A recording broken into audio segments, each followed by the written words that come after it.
एक बच्ची है लुइसा, जिसकी 6 साल पर काफ़ी अच्छी जॉ है, काफ़ी अच्छा फेस है, काफ़ी अच्छी नाक है। पर वक्त के साथ मतलब 3 साल बाद उसका फेशियल स्ट्रक्चर काफ़ी बेकार हो जाता है। पफी चीक्स आ जाती हैं और मुंह लटक जाता है उसका। ऐसा होता इसलिए है क्योंकि वो मुंह से सांस ले रही थी बस। और ऐसे एक और एग्जाम्पल है एक बच्चे का जो कि 10 साल का था, और वो भी एक चूहे को पाल लेता है जिसके कारण वो नाक से सांस लेने के बजाय मुंह से सांस लेने लगता है, क्योंकि उस चूहे से उसे एलर्जी थी। और उसका भी कुछ ऐसा ही हाल होता है, और न जाने कितने लोगों के साथ। और जब मैं भी छोटा था तो मेरे भी शक्ल काफ़ी अच्छी थी, पर मेरी हैबिट्स की वजह से टाइम टू टाइम मेरा शक्ल बेकार हो गया, और टीथ का स्ट्रक्चर सबसे ज़्यादा बेकार हो जाता है। तो मैं बताना ये चाहता हूँ कि आपकी भी शक्ल, जब आप बच्चे होंगे 5 साल 6 साल तक, आपकी शक्ल भी काफ़ी अच्छी होगी, लेकिन आपके ध्यान ना देने की वजह से और माउथ ब्रीथिंग करने की वजह से, अपने हैबिट्स बिगाड़ कर बेकार चीज़ें करने की वजह से आपका शक्ल एसिमेट्रिकल हो जाता है। माउथ ब्रीथिंग करने से आपका पफी चीक्स आ जाती हैं, और काफ़ी बेकार हो जाता है फेशियल स्ट्रक्चर हमारा। तो ये सब ठीक कैसे होगा? तो इसका सिंपल सा आंसर है, तुम्हें सबसे पहले तो नेज़ल ब्रीथिंग करनी होगी। और दूसरी बात यह है कि तुम्हें म्यूइंग करनी होगी। और ये दोनों एक साथ साथ चलते हैं। जैसे जब तुम म्यूइंग करते हो तब तुम नाक से ही सांस लेते हो, और जब तुम नाक से ही सांस लेते हो तो तुम्हारा जीभ अपने आप ही अपर पैलेट पे टच होने लगता है। मतलब धीरे धीरे करके नेचुरली ये होता है। तो तुम नेज़ल ब्रीथिंग कैसे कर सकते हो? तुम्हें तो आदत पड़ी हुई है, शायद किसी किसी को आदत भी पड़ चुकी होगी मुंह से सांस लेने की। तो तुम्हें हर समय नेज़ल ब्रीथिंग करनी है, सोते जागते कैसे भी। सोते वक्त तुम ये कर सकते हो कि अपने मुंह पे छोटा सा टेप चिपका लो, ताकि तुम्हारी मुंह से सांस लेने वाली आदत बंद हो पाए और तुम नाक से सांस ले पाओ। और मीनिंग के लिए मैं कहना चाहूँगा, डॉक्टर माइक म्यू द्वारा इन्वेंट की गई ये टेक्निक है, जो कि ओवरऑल हमारे फेशियल एस्थेटिक्स को ठीक करती है और हमें एक गुड टंग पोस्चर प्रोवाइड करती है। डॉक्टर माइक म्यू इसके लिए 5 स्टेप्स बताते हैं, जिस सबसे पहले तुम्हें ढूंढना है अपने मुंह पर एन स्पॉट। इसके लिए सिंपली तुम्हें एन बोलना है, एन।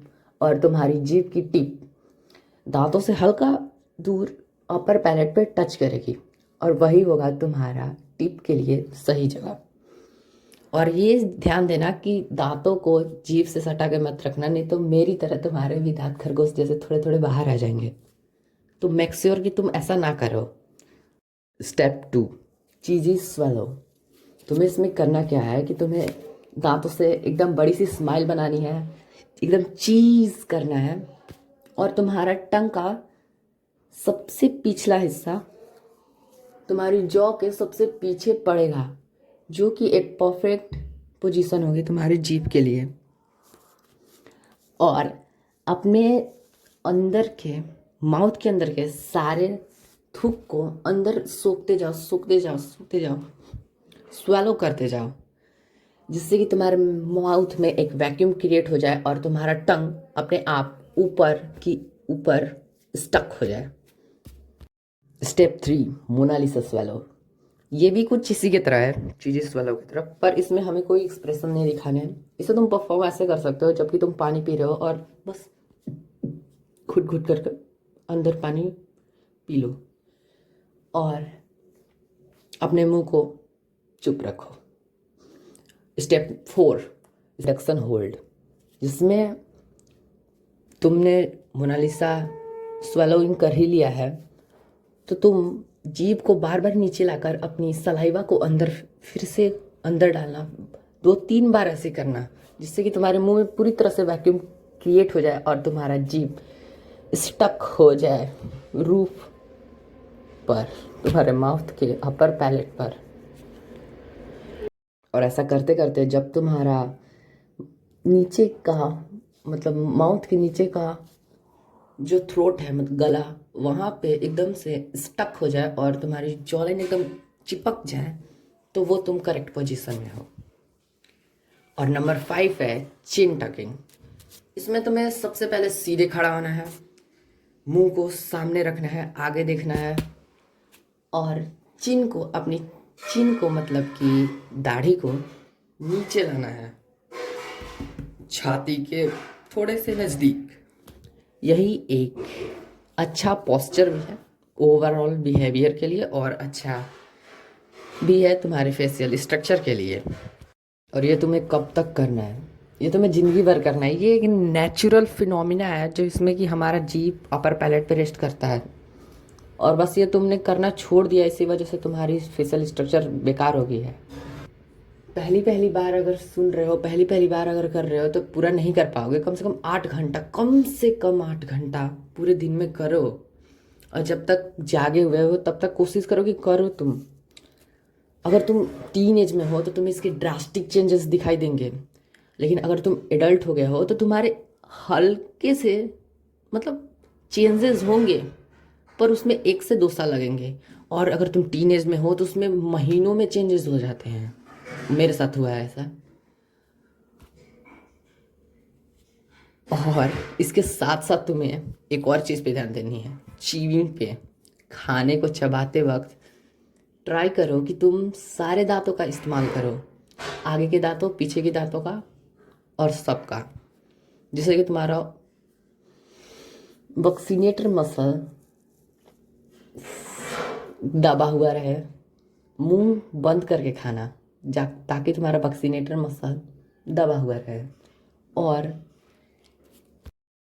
और तुम्हारी मैसीटर मसल, जो कि हमारी जॉलन के सबसे आखिरी में मसल होती है, जैसे हम एकदम कस के दबाते हैं अपनी दांतों को एक पर एक, तो वो एकदम टाइट हो जाती है मैसीटर मसल। तो तुम्हें इसी को ग्रो करना है, उतना भी नहीं कि मुंह ज़्यादा हो जाए, पर हाँ तुम्हें इसी को फिक्स करना है, जिसको तुम करने के लिए डेली 1 से 2 घंटे च्युइंगम चबा सकते हो, ताकि तुम्हारा फेशियल स्ट्रक्चर अच्छा हो जाए। और फैट लॉस में भी ये मदद करता है। आई होप कि तुम्हें ये सब समझ आ गया हो। अगर नहीं भी आया हो तो मैं इसे समराइज कर देता हूँ। सिर्फ तुम्हें ये करना है कि जीभ के सबसे लोअर पोर्शन को, जो सबसे आगे है, उसे तुम्हें अपनी जॉ के सबसे आखिरी में रखना है, और अपने जीभ के टिप को एंड स्पॉट पर रखना है। बस इतना करो। तो ठीक है, थैंक यू अपना समय देने के लिए।